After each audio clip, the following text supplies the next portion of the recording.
Welcome to the Spiritual Roundtable, where we're about to break down, discuss, unpack, and challenge pretty much anything spiritual.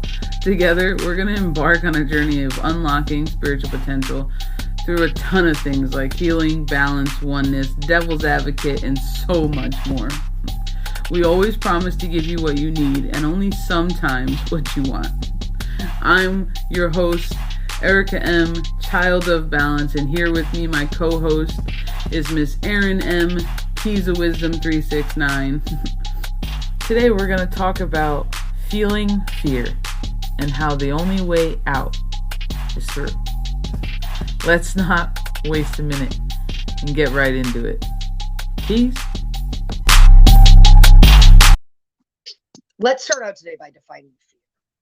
Fear is considered an unpleasant emotion or thought that you have when you're frightened, worried by something dangerous, painful, or bad that is happening or might happen. Fear is literally, it stems from irrational beliefs or distorted thought patterns. And for anybody that knows me, you know that I love to get to the etymology of a word. So if you don't know what the etymology is, it relates to the way words originate, or what I refer to as the root of the word. And it's actually a great tool because it provides you with a way to learn the history of not only words, but actually how they've changed over time. So the etymology of fear is calamity, sudden danger, peril, or sudden attack. In Germanic, it is known as faraz, or danger. In Old Norse, it's far, or harm, distress, deception, or even to taunt. In Dutch, it is gevaar, not to be confused with Jafar, but gevaar. From Aladdin? Yes. Oh my I'm God. just because it's spelled with a G, and we work on pronunciations, but it also means danger.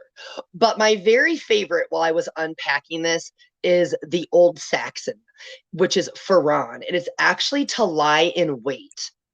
And when you think about that, what does fear have the ability to do when it manifests? It actually has the ability to paralyze you where you're at in that present moment and keep you from taking action. Okay, so I'm not gonna lie, that's super interesting. The whole fact that the etymology, or at least one of them, is lying in wait. Because when you actually think about it and you kind of, I don't know, at least my brain does it. I don't know if anybody else's does, but it makes complete sense because fear plays the long game. Like it plays a dirty long game. Nobody wants to admit it, but it does. And it lies in wait, and it even hides itself under things like anxiety, phobia, insecurity, the need to try to control things. Like it's so interesting, the fact that it's like this silent, sneaky little bastard, because it is. It really is. But it is. It's just like you just said, though, because fear absolutely plays the long game. What does it start as? It starts as that seed of doubt, right? And then it can kind of, move into or transition into that inner critic, or what you and I call the fuck shit voice, right?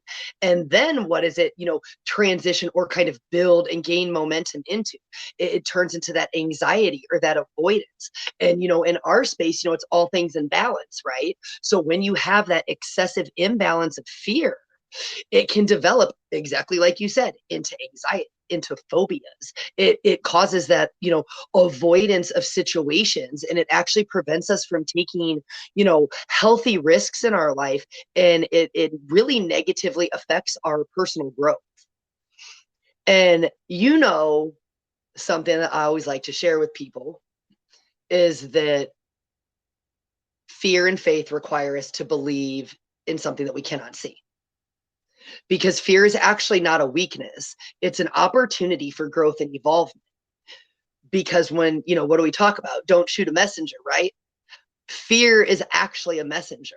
And it is asking us, when it comes into our lives or when we gain the awareness of it, it's asking us to replace that fear with faith and courage, and then take some kind of tangible action in our life. Well, there's honestly so much that I truly love about that little saying that you always say, that fear and faith require the same thing, because it's the truth. And when we just start looking just really quickly at energy, they require the same thing, like you said, belief in what we cannot see. So your choice isn't, oh, I don't believe in this. No, you already believe in one thing. You have to decide, are you going to believe in the lower frequency or the higher frequency? Because the Yeah. belief is already there. And I'm gonna be that asshole who's like, fear believes in you. Fear has every kind of belief in you. But Like, it's you know just what I mean? Like, you ain't wrong. and it's like one of my favorite quotes as we're talking about messengers and breadcrumbs. And it's important to realize that fear can look like a lot of things. And one of my favorite quotes is like, anger is fear on the way out. I love it because it delves so heavy into energy and frequency and motion and all of these things, and energy and motion, emotions, and it goes the whole spectrum in some simple quote, but it also goes to show you that the core of a lot of things that you wouldn't think is fear could actually very well be fear, but you just been so common or so used to it, conditioned for it throughout your lifetime because maybe that's how you were brought up. Maybe there's the things you experience as a young child or adult, or you've watched people do it, but you really don't realize that at the very core of it, once you start to unpack everything, and once you start to really get down to it, there really is that really is fear. Um, But that's the thing. I mean, I love that quote. But not only can it be anger on the way out, right? Fear can often be rooted in shame and guilt and rejection. And something that I think people don't actually think enough about is that when you're trying to control things in your life, and you are almost in a state of hypervigilance, and you are constantly playing out all of the what if scenarios in a way to prepare yourself for something that could possibly happen, you're actually rooted in an energy of fear. Hypervigilance is also, one of the masks of fear. Like you said, it's anger on its way out. It can be that wound of rejection. It can be that state of hypervigilance. But until people don't always have the awareness of that. So I love that you shared that fucking quote, because it literally gives people a way to start kind of unpacking that for themselves. well, and it's just really so simple because, you know, I feel like when we think fear, people are like, "Oh, I have a fear of spiders." Like, yeah, okay, but you can have a fear of losing somebody. You can have a fear of the way that you are perceived by somebody changing. You can have a fear of consequences. You can have a fear of change, of rejection by somebody. You can have fears, and I feel like we don't realize they're fears because when people go, "What are you afraid of?" People go, "I'm afraid of heights." And you're like, okay, Exactly. well, that's good. So sometimes when I get people that, especially in our private spaces, in mentorship or shadow work spaces, we'll get people who be like, all right, great. Like, what do you feel like your biggest fear is? Just like casual conversation. And I can't tell you, and people look me in the face and be like, oh, I don't have fears. I'm like, okay, so now we're lying to ourselves. I'm like, okay, so if we're going to reject the word fear because it makes us feel some sort of way, like I feel like this is kind of tying back into your weakness. Well, that's not very strong of me to have fears, right? So if we go backwards and we go, okay, so you reject the word fear, right? It makes you feel some sort of way, like you don't like it, you're not comfortable with using that terminology. Let me switch it up for you. It's like, let's switch out fear with hesitation. What causes you to hesitate? What causes you to pause? What causes you to not act and to almost like overthink? Paralyzes you in that moment. Well, but Oh, that you and mean that's the blind wait? thing. That's the thing. Like it, and it could be like there is like a healthy amount of fear because everything in balance, right? We want you to Absolutely. hesitate, and like everybody wants you to hesitate before you jump off that bridge. Everyone wants you to think twice to make sure your parachute is fully packed properly, like an appropriate amount of hesitation.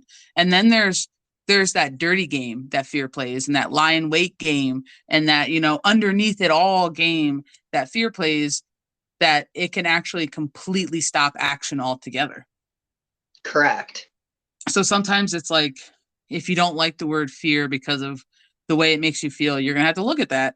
But it's like, for context, let's switch it up. Like hesitation. Where are you hesitating in your life? What is currently holding you and your energy back?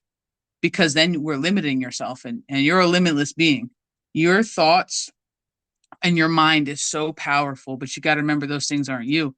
So when you were just talking about like the what if person, the person who needs to plan out every scenario so they can be ready for when it comes, you got to be careful what we feed. And we tell this to people all the time, because when you're playing the what if scenario, you are feeding the possibility of that outcome to the point where you could almost be manifesting it. You know what I mean? So it's just really one of those interesting things that sometimes we just have to take a moment, and we just have to realize that we're not our thoughts. And we say it all the time, we're not our thoughts. They're a byproduct of something. They are the breadcrumbs, like you're talking about, to unmask what is truly being put out, what you're truly picking up on, what is truly happening in the head space, the heart space, the body, to be able to then trace it back to figure out exactly what's beneath the mask, what's beneath the anger, the regret, the sadness, the avoidance, all these things, to get to the root of what is causing the fear to vibrate in a way that it's sending it out like this. If that makes sense. No, like what you're saying makes perfect sense. And even to kind of go backwards again, when we're talking about that hypervigilance or the what ifs, it's also that sitting in that energy of like waiting for the other shoe to drop. If you're sitting in a space where you're constantly waiting for that other shoe to drop, you're afraid of something happening and you're trying to get ahead of it, right? You're, kind of like law of detachment. What is in your circle of control and what is not in your circle of control? Learning Right. to kind of, find the balance in between those two so that you are, in fact, moving through your energy, not lying in wait, not stuck in stagnant, not starting to dip into that energy of an imbalance. But a lot of people don't have that awareness that is, in fact, a way fear manifests. Because when you have a lot of unhealed spaces, like you said, we do this in private spaces, but when you start to unmask the things, because as humans, we give things labels. Sometimes the labels aren't necessarily accurate. So when we call something anger, or we call something sadness, or we call something, betrayal, or this or that, it literally goes into something else. And, we were talking about that, being rooted in fear. Fear is in your root chakra. It Yep. tends to go back to childhood Yep. because that is where your sense of security is developed. So you really have to take a hard look at that and realize what has made you afraid of things in your life.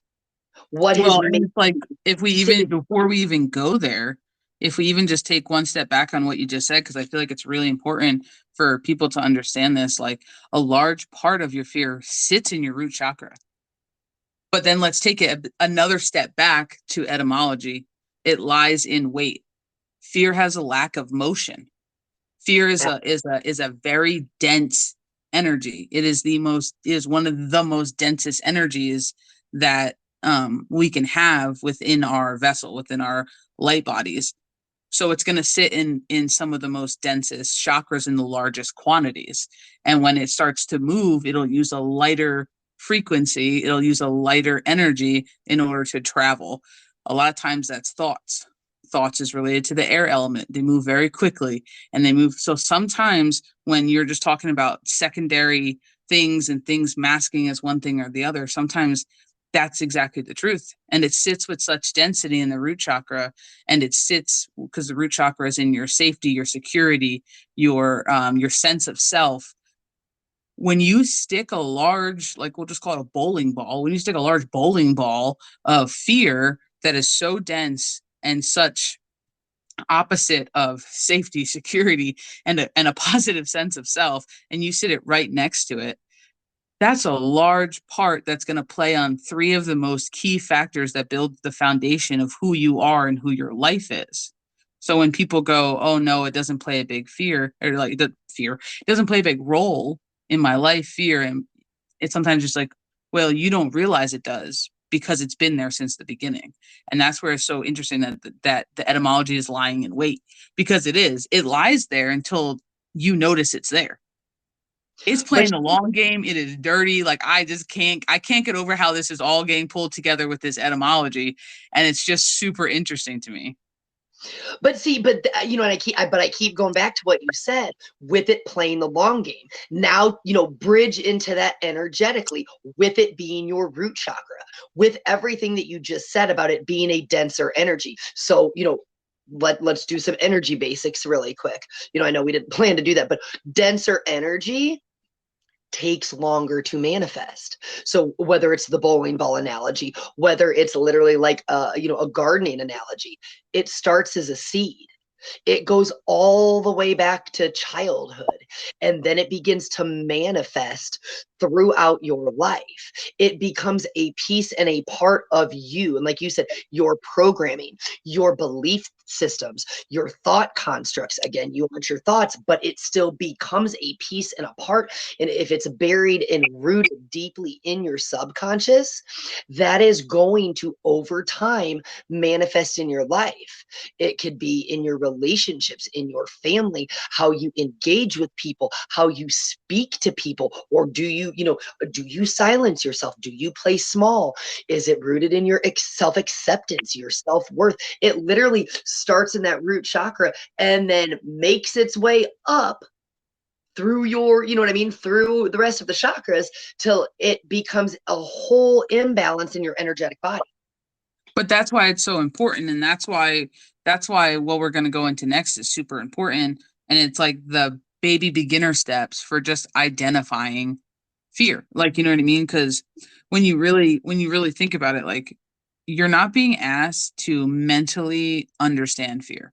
You're not being asked to even use your mind at all. You're being asked to almost turn your mind off, because your mind is so powerful and it has the ability to convince you of a lot of things. And 90%, well, I don't want to know if I want to say 90, 80% maybe of the things that flow through your brain aren't yours. And then you add in abilities, you add in outside influences to your energy, and then that number even goes down even more. So you're talking less than 50%. And then when you think that they're just the tipping point, the top of the wave, and not the whole ocean, they're really not you at all, because you are the entire ocean. You're not just the wave. They are just the byproduct. So when we go into, like you said, bridging the gap, which is a saying that I love so much, bridging the gap and truly sitting in that, okay, let me get down into the subconscious. Let me get down into my chakras, into my energy bases, into my meridians. Let me get down into my childhood, my upbringing, my constructs, my beliefs. You have to turn the brain off and you have to turn your feelers on. And for people who are very intellectual people, we understand, been there, we understand that it can be difficult to turn your brain off for a second, because you've survived in that hyper vigilant fight or flight state, because this is what has quote unquote kept you safe. You've analyzed every situation, every room you've walked in, every person you've talked to. You've had an out plan, a go plan. You've had a oops plan. You've had a million different things that you've cultivated and put in place as safety. But the only reason you put those things in place is because your chakra system of safety, your root chakra, your core, was lacking something. So we overcompensated with a different type of an energy in a different chakra system. You know what I mean? And it's just one of those things where it's like, no, but the thing is, you just hit the nail on the head. Seriously, with you have to turn your thoughts off and put your feelers on, right? What most people don't, maybe they do have an awareness. I shouldn't say most people either. That's kind of a blanket statement. But, everybody talks about abilities. Well, let's talk about it. Fear has the ability to affect your intuition.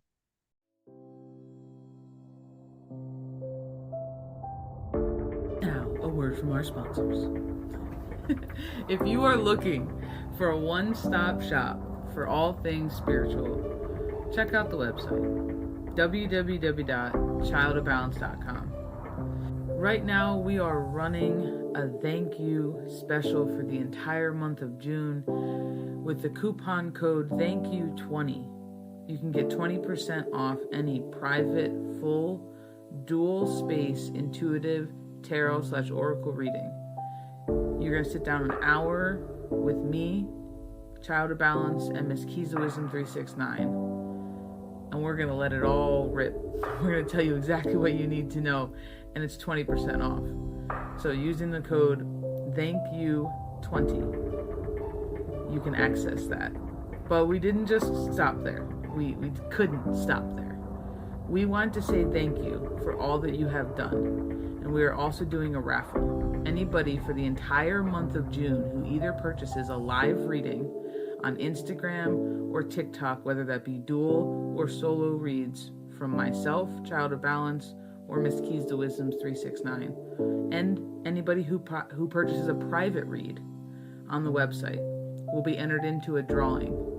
And at the end of the month, we'll mix all the names up and we'll pull one out, and you will win a free 30-minute reading with myself and Miss Keys of Wisdom in private, where you're going to get us all to yourself for 30 minutes. We're just trying to say thank you to everyone who has supported us this far, and for every customer we've ever had. The only thing that you are required to have in order to be a part of the drawing is you must be a member of the website. And it's just so we can figure out how to contact you and let you know you won. So if you want a one-stop shop for private spaces, spiritual guidance and assistance, mediumship, mentorship, private readings, shadow work assistance, it's all there. If you are looking for a free tree of knowledge where you can learn esoteric wisdoms, breath work, you can learn about yourself, cultures, spiritual hygiene, spiritual practices, spiritual traditions, and you can just learn about almost anything under the sun spiritual for 100% free, check out the website. And you should become a member. If you're not already a member, www.childofbalance.com. It's 100% free. It'll never cost you money. We would never charge you money. The website is about assistance and community. Take advantage of it, fam. It's a great place to go to unlock your spiritual potential. www.childofbalance.com.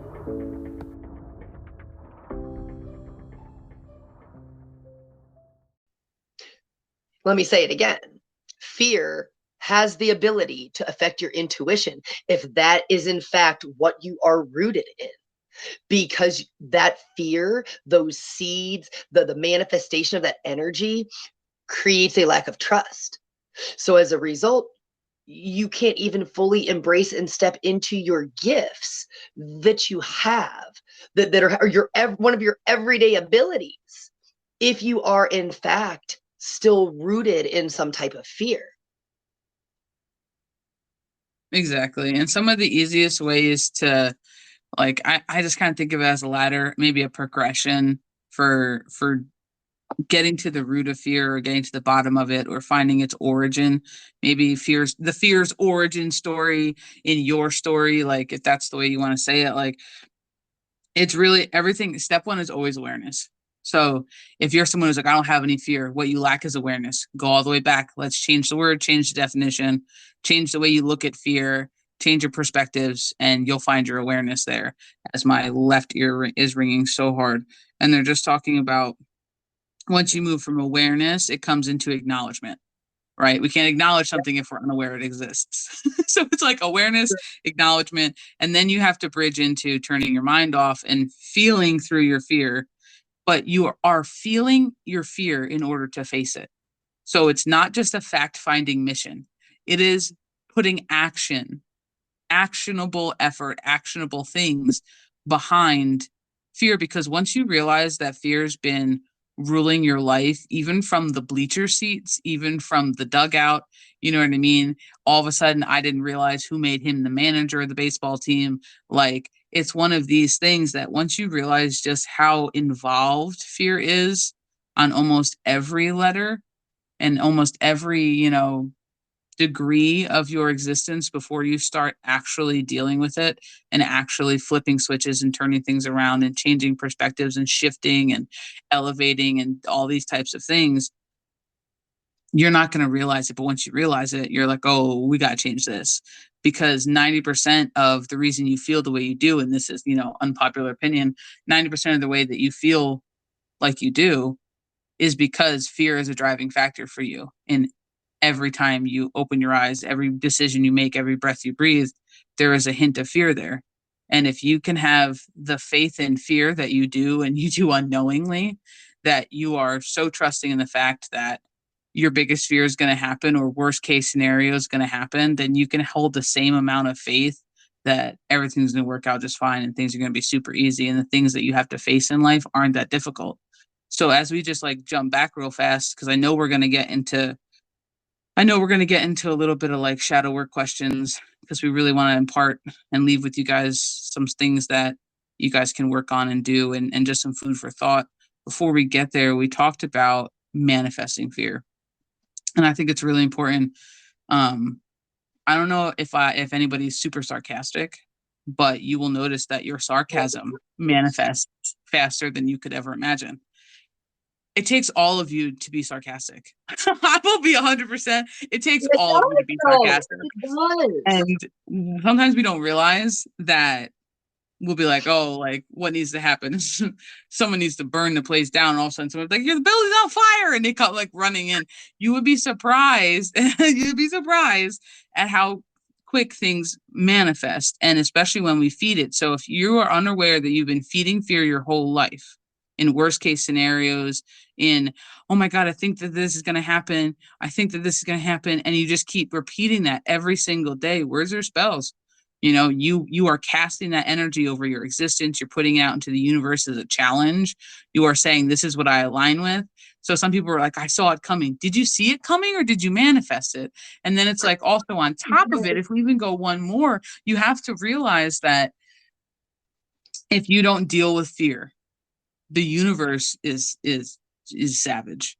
I don't care. The universe is savage. And it is because it'll give you what you are. So if you, like you said, if you are rooted in fear, it'll give you your fear to face, just to realize mentally, to trick your mind, because if you're not feeling through fear, you're thinking through fear, which is scary. Let's not do that.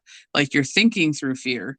So it's going to give you a 3D reality of you having to face your fear, and you can no longer avoid it because boom, it's right in front of your face. Just to realize that, oh, I did that in like a day and it wasn't that big of a deal. Because your mind's super freaking powerful, and it convinced you that that was too much to deal with. So you avoided it your whole life while simultaneously feeding it as a worst case scenario. So the universe is like, you align with it, and you're like, no, I don't think I do. And the universe is like, oh, you align with it. And you're like, no, I'm telling you, I don't think. And the next thing you know, you turn around and your worst fear is knocking on your door. But it's all to prove the lesson to you that you're bigger than your fear. You're stronger than your fear. And sometimes we have to learn that way.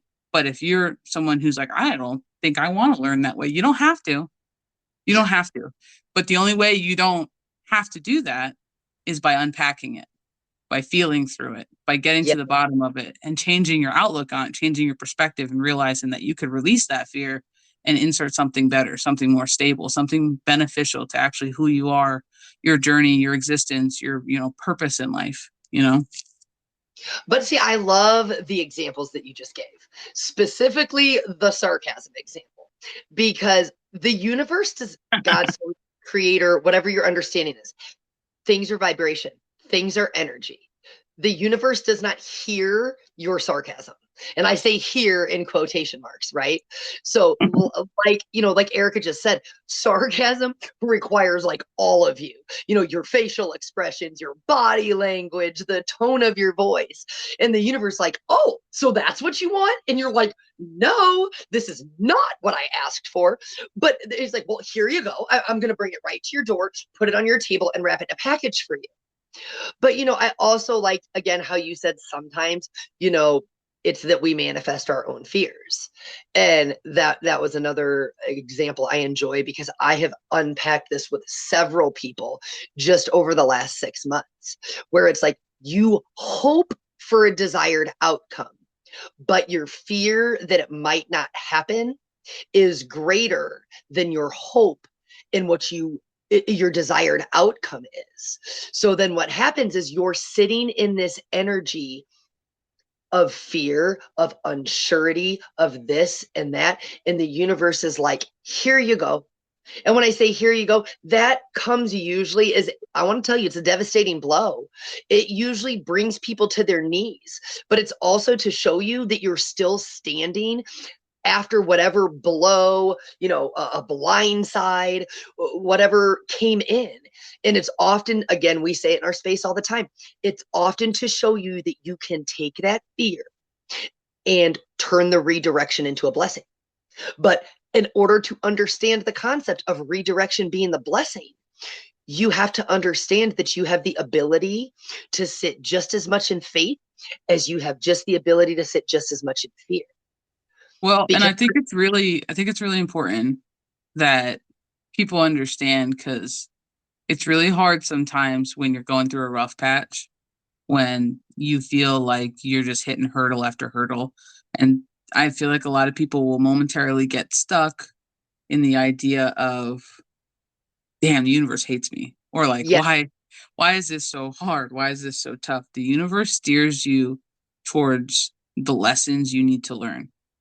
However, how you learn that lesson is up to you. So if you want to do it the hard way, by all means, my guy, do it the hard way. But if you're like, have enough self-preservation because you're like, I don't know if I want to do it the hard way, that's okay. You could choose the easier path. And I don't mean easier as lazy. I mean no, usually the one that requires more upfront work. So you don't have to live out the turmoil. You don't have to live out the turmoil in the 3D. but you're right, because again, just interjecting a little bit of like, energy lessons here for people. When you realize, when we talk about, shifting or expanding your consciousness or doing new things, you energetically change first. Then your 3D has to catch up. It's slower and denser in a 3D energy or a 3D paradigm, in a physicality, right? So the thing is, you have a mental thought, you have a mental process, you have made a mental decision, and now you are working on holding and balancing that frequency that you're telling the universe, this is what you desire, this is where you want to be at, right? But if you flip-flop in between what you said and the actual energy in which you sit, you are going to continue to kind of have these small experiences, sometimes not small, sometimes really big, but like, you're going to have these experiences keep presenting themselves to you, because the universe is countering you. The universe is saying, this is what you said you wanted, now put your money where your mouth is. The universe, God, source, spirit, creator is giving you an opportunity to show that you are exactly who you're saying and stating that you are. They are saying words are not enough. You need to pair your words with actions. And that is why sometimes it feels like you're being heavily tested or this and that, when you are elevating, changing your frequency, deconstructing belief systems, because you are making energetic changes first and the physical changes come later. But you have to maintain the balance of that desired frequency level, whatever you want to call it. So I just wanted to touch on that, because I thought you just gave great examples, and sometimes that helps people understand why it appears that the lesson is kind of being prolonged. It's when you kind of flip-flop back and forth. Well, and it's like, I think it's important for people to realize, because I've had I had a client at one point who was kind of going back and forth at the purpose of fear and what was its purpose. And obviously, it depends on what you believe in. Some people have the ideology or the belief system that the devil rules fear, right? A lower level energy rules fear and whisper in kind of like hinting at things. And if that's your construct, then that's fine. It's still relating to a denser energy, a lower level frequency. Whether you give it a master or a ruler is up to you. But the idea of that you have to face fear in life, and it's the truth, because your reward is on the other side. And I feel like a lot of people don't want to think about it like that. But if I told you that everything you wanted was right on the other side of the thing that you are terrified of, and all you had to do was turn around and face it and keep walking forward, and you'd realize the closer you got, the more light got shown onto it, And the less dark it became, the less scary it looked. And the closer and closer you got to it, it was a piece of cake and you didn't know why you were standing so far away from it to begin with. And then you get to the other side and you realize that everything you wanted was right behind it. And I feel like a lot of people sometimes need that perspective. So if you feel like you're somebody who has trouble with the idea of fear, like if you are someone who is afraid of the idea of fear, and I know that sounds weird, but when you have a fear of fear itself and a fear of facing fear itself, and I could insert any one of your fears in that, and it is giving you anxiety, worry, stress, and just the idea of it has you wanting to run the opposite direction. Sometimes you just need to remind yourself that everything you want in life, your goals, your journey, your outcomes to be, the way you want to feel, what you want to possess, the things you want to do, they place it on the other side of your biggest obstacle. And your biggest obstacle is you. Your biggest obstacle is always you. They're not going to place it behind somebody else. It's always yourself. And when you realize that fear is unintentionally an extension of you and it has been fed by you your whole life, sometimes by others, but more often than not by yourself, you realize that they put the very thing you want right on the other side of the very thing you run from. That's the dirty game. That's the dirty long game. It is. And now I want to go backwards again so we can go forwards again.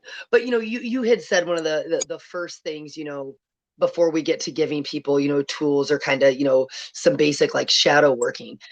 The first step to anything is that awareness and that acknowledgement. Yep. Once you're willing to do that first step, the second thing you have to do is be willing to show yourself acceptance and understanding and grace as you begin to unpack these things, right? Because what are you being required to do? Oh, step 3, you are going to now challenge and deconstruct your rational beliefs, because you have to do that to what? You have to do that so that you can replace the irrationality with constructive and realistic perspectives. Because once you do that, then comes the next step, right? Which is what? Integrating those pieces and parts of yourself. Because you were willing to embrace your emotions and no longer avoid them or be in runner mode or fight or flight or hypervigilance. And see, all of that, what did you say? Everything is on the other side of that fear. So in order to do these things, right, we said fear was a messenger at the very beginning. What was it doing?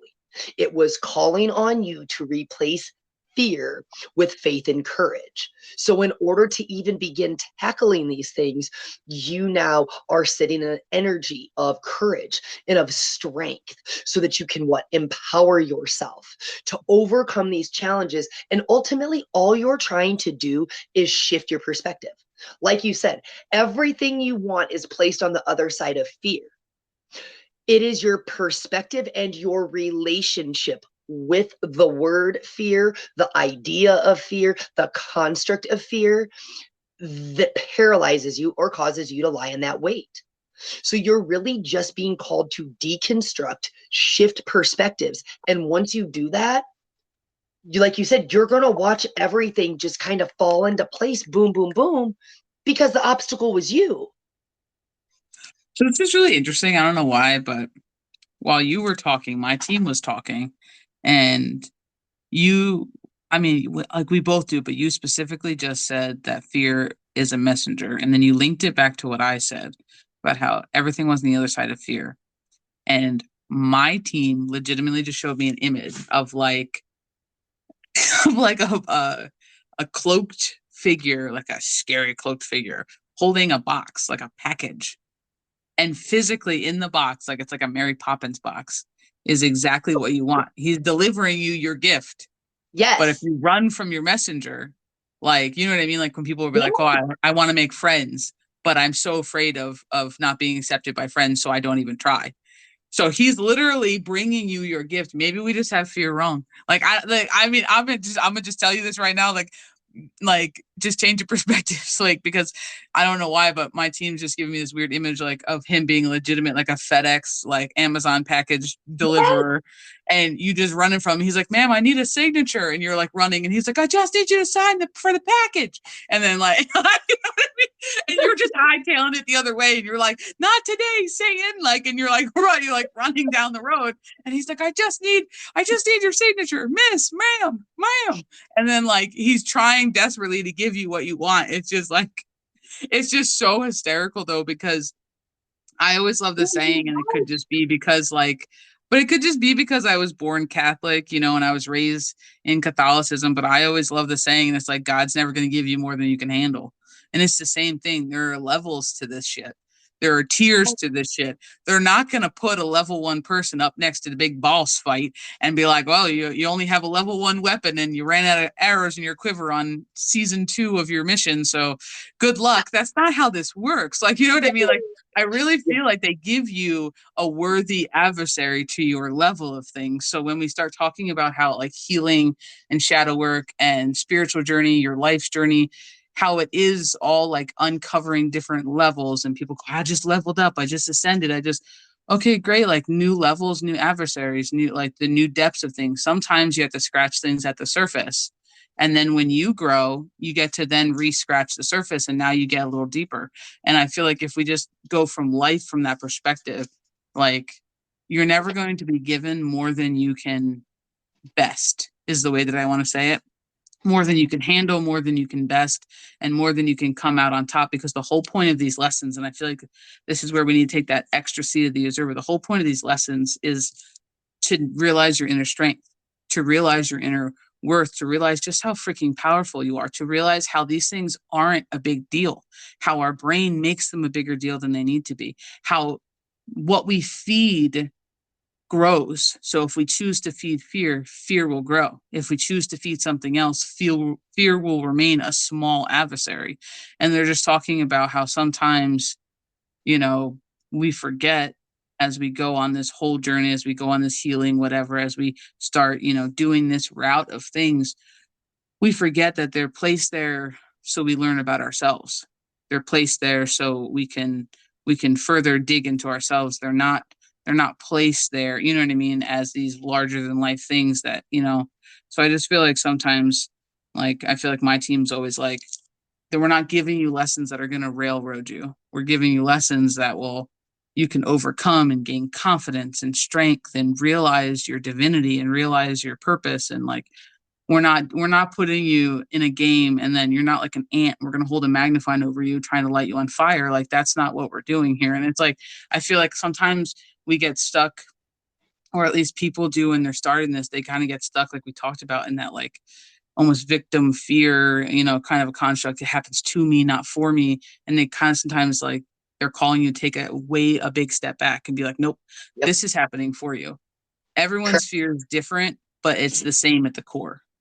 Exactly what you want to achieve, you have to face your fear. And that's for every aspect of everything. It's only placed as an obstacle, not a barrier. Like, you know what I mean? No, absolutely. But see, you even said something, you know, a lot of this is to show you just how powerful you are. So, I mean, you know, I know we haven't gotten fully into it, but like, that's something you can ask yourself. It's that simple. Like, where do you feel powerless in your life? Where do you feel that you are lacking control, or where you think or perceive, right? Because we're changing perspectives here. Where do you perceive that, you know, other people, other things, other outside circumstances are in fact controlling you, right? Because that is literally an unpacking of fear. It's a shifting of perspective. Like you said, it's not happening to me, it's happening for me. But if you feel powerless over something, then you are essentially giving your power away. We've talked about this in other aspects: happiness, peace, joy, abundance. Like, there are things that can't be taken from you. They're things that you give away. So you have to ask yourself, because again, they're most likely rooted somewhere in a fear construct, or a powerless construct, or a waiting construct, right? It all keeps going back to that etymology. And I love that, because when I got into it, I just really didn't unpack it that far. But, you know, it is the truth. And, we do essentially, when we heal, right, we have to go backwards to move forwards. So, let's get into some of the, tools that we have. You can call them shadow work, you can call them awareness, but it is to help you gain the awareness and acknowledgement of how fear is presenting in your life, how it's played the long game. How do you start to unpack this long game? We always tell people, and I love this because Erika always says it no matter what, whether we're on live, whether she's working in a private space, she always tells me my government name all day today. Sorry. I could call you COB like everybody does in the comments. but no, seriously.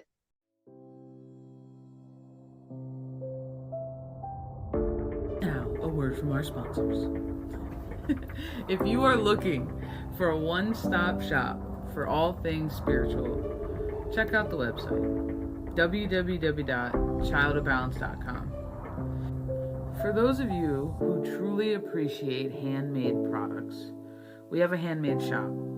Everything is made to order, blessed, saged, and sent out as quick as possible.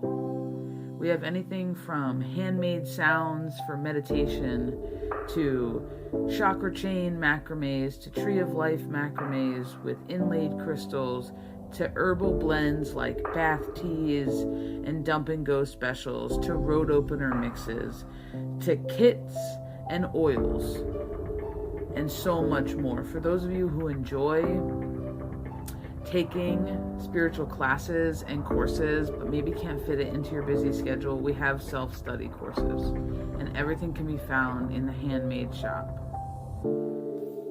The website is about assistance and community. Take advantage of it, fam. It's a great place to go to unlock your spiritual potential. www.childofbalance.com.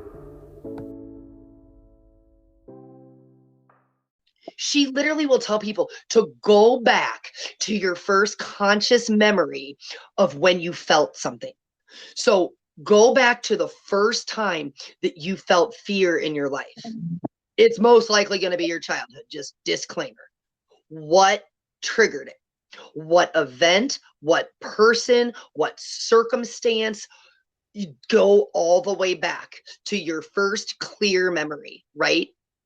Then the next step is to, how did that version of you, your child self, your teenage self, your younger self, because it's obviously going to be a younger version of you, how did you react? That's where you start. Because then, now that you've identified it, right, now we can start to work forwards again. How, based off that experience, does fear manifest in your physical vessel as a result? Because you can't feel your way through anything if you can't identify how it physically feels as it manifests in your body. And that's the thing. And I just think that a lot of what we talked about is some mental processes, but there's a large part of feeling where it really is shutting the brain off, and it's getting all the way down into the feelers of things, because that's extremely important. So like fear, because it sits by the root chakra, a lot of times we'll feel it in the lower parts of our body, in our bellies, as butterflies, nervousness. Maybe I'm not hungry anymore. It could be sweaty palms. It can be, you know what I mean? Things like that, changes in temperature, right? Like there could be a lot of things that you are physically feeling. And when I tell people, when we get into the kind of shadow worky, shamanic-y kind of things in private spaces, it's important to realize that you're steering the ship, because we're following where your subconscious is leading us. But you want to use things that are not over intellectualized, because you really want to be feeling into it. So like a lot of people are be like, I was terrified. No, terrified is like the mental like label you give something that is really, really scary. Right? Like, But what does that actually feel like?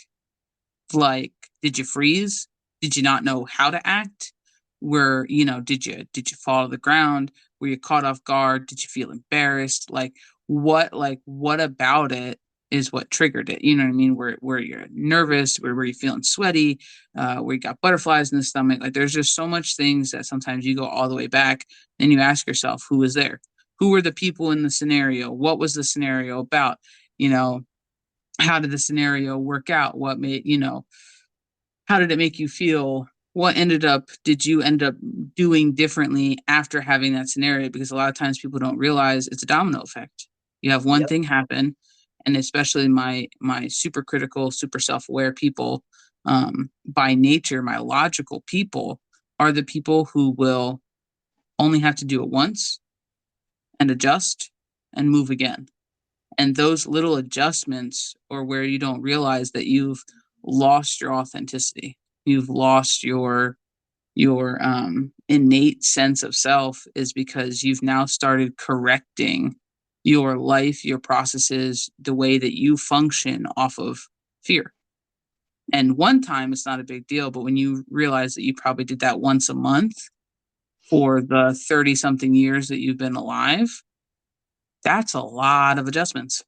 That's a lot of adjustments. And if you grew up in a less than stable structure environment, or surrounded by people who spent a lifetime living off their fears, or just were not the most conducive to a healthy growing, childhood or upbringing, right?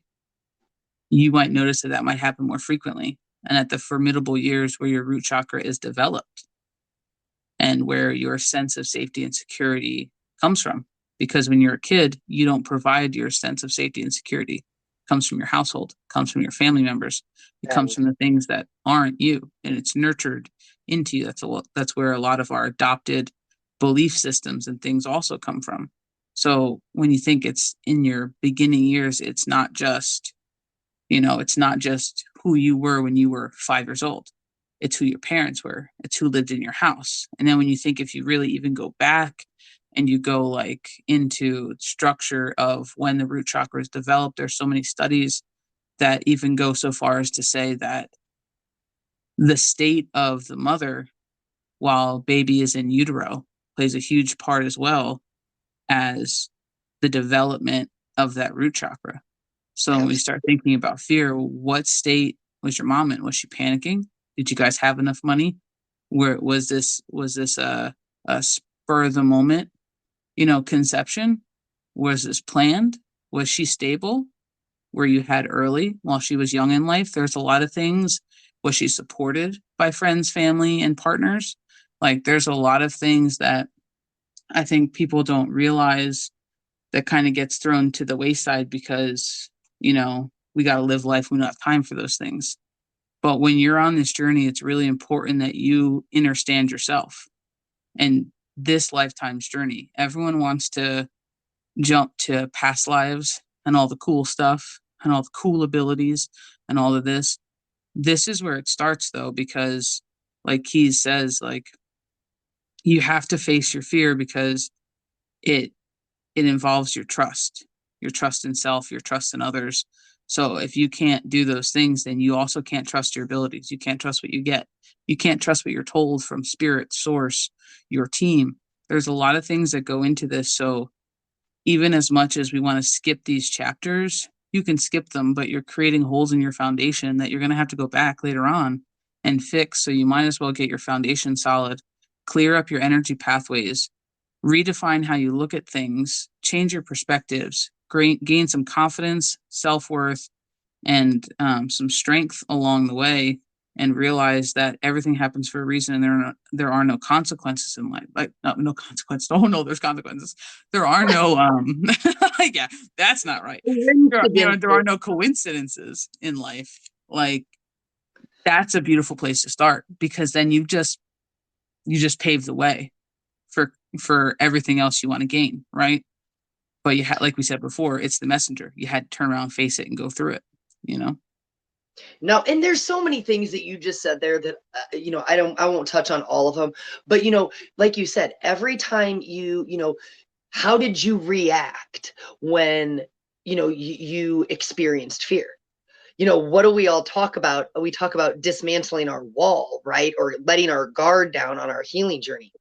You have to realize that 9 times out of 10, every brick you placed in that wall came from a space of rejection, fear, shame, guilt. So when you're realizing what exactly triggered this, right? What is the root source of why this happened?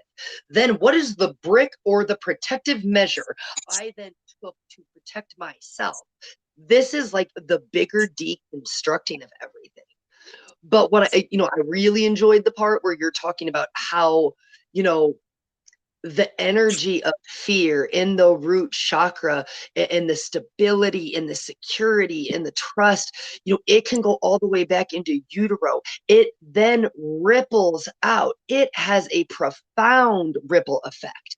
And when I say that, when we're talking about not just our own awareness, but when we say, have your fears ever rippled out and influenced those around you? That goes both ways. Like you said, when you're little and you're a child, your safety and your security and your trust are not necessarily things that you are providing for yourself. They are the things that are provided for you from other people and those that are closest to you and around you in your daily life.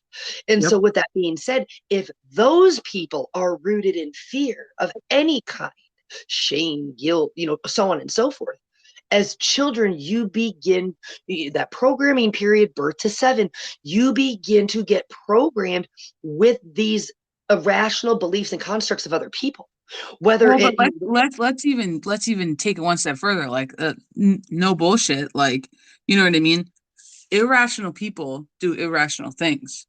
You think that you're gonna be around irrational people and not get projected on? Then I want to tell you, you're surely mistaken, and you full of correct. shit. So whether they've realized they're doing it or not, they don't have a rational way to deal with their irrationalness, their ness. So what do? They accidentally turn around, hurt people, hurt people. You hear people do it all the time. Like, they turn Correct. around and they do the very thing by accident that they never wanted to do in the first place. So they project their fears onto you and they go, this is how we're living now. Like, that's the way that I want to, like, they look at you and go, and this is what we're doing now. And this is how you live because this is how I live. And then you just get sucked into somebody else's reality. So it's not your responsibility when you're a kid. You know what I mean? And things aren't your fault when you're a kid. When you're an adult, you bet your ass it's your responsibility. It's your You bet your responsibility. ass it's your responsibility to go back and fix it. Like, you know what I mean? Like, and that's one of those things where it's like, there's a time and a place to stand up for yourself and be like, all right, this is it. You know what I mean? Yes, but that's the thing, when you go backwards to go forwards. Now that you've identified that, like from childhood, like you just said, as an adult, it is your responsibility now. So you have to ask yourself, like, how do these things that happened to me in my earlier years, how does my fear influence my relationships with people? My friends, my family, my coworkers, your romantic partners, are you somebody who's been told that, like, your opinion doesn't matter? Or, we don't say things that might hurt other people, right? So we don't speak our truth. We need to play small to make other people comfortable. People take it a step further. Think about your career, your job, your employment, right? How has your fear held you back? Have you not applied for a job because you were afraid you might not get it? So it was better to just avoid applying for it at all, because somewhere along the way you were taught, you were conditioned, you developed a belief system or an irrational thought pattern that it's better to not try at all than to be rejected. Which is a That's form of self-sabotage. So it's a layered topic. But yes. But those are the things that, like, when you go back to the foundation of who you are, how things happen to you, and what you have now built your life upon that foundation, you see this profound ripple effect that it has. Because so much of this ends up being rooted in, like, what are you hiding? You know what I'm saying? What pieces and parts of you are you hiding? Because you're avoiding fear, judgment, rejection. Like, this is literally becomes the identity, or where masks are formed, because we begin hiding like you said, our authentic selves. We get told something that we did as a kid is weird. Seriously, go look up the etymology of weird today, and you will be like, oh, well, that's just interesting, right? Because that's the thing. We hear things and somebody's taught us it means something. And that's why I said, go look it up for yourself, because I want you to experience that all by yourself. When you realize it doesn't mean what everybody told you. And then when you hid your weirdness and you hid your authenticity, you did it as a result of what someone else projected on you or led you to establish a belief system. Now you're learning how to deconstruct it. But you have to be willing to sit with yourself, silence the inner critic, and learn to disarm it, because that's such a pertinent part of the problem when you start unpacking things. And that's 100% the truth. You know what I mean? And I think that's a pretty good rundown for feeling through fear. I think that's a great place to start, because just this alone just goes to show you just how much a big topic fear is, and how it truly just lies in wait for you to find it.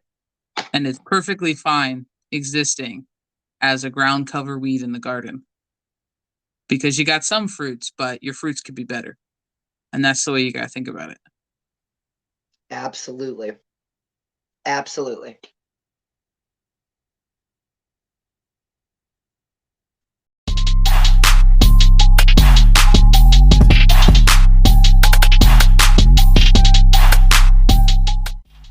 Alrighty. Thank you guys so much for listening in, tuning in. Thank you for joining us on the Spiritual Roundtable, where we just really get right down in it, no BS, and we just give you exactly what you need to hear. Not always what you want to hear, but definitely what you need to hear. Thank you for joining myself and Miss Keys of Wisdoms 369 for our talk today. And we hope you join us next week for a no-holds-barred conversation and discussion on energy cords and everything that is wrapped up into that bundle. And if you are not a member of the website, but you enjoy conversations like this and free knowledge and learning, we have a free tree of knowledge, and you should check it out. Become a member. It's 100% free, and you'll find it on www.childofbalance.com.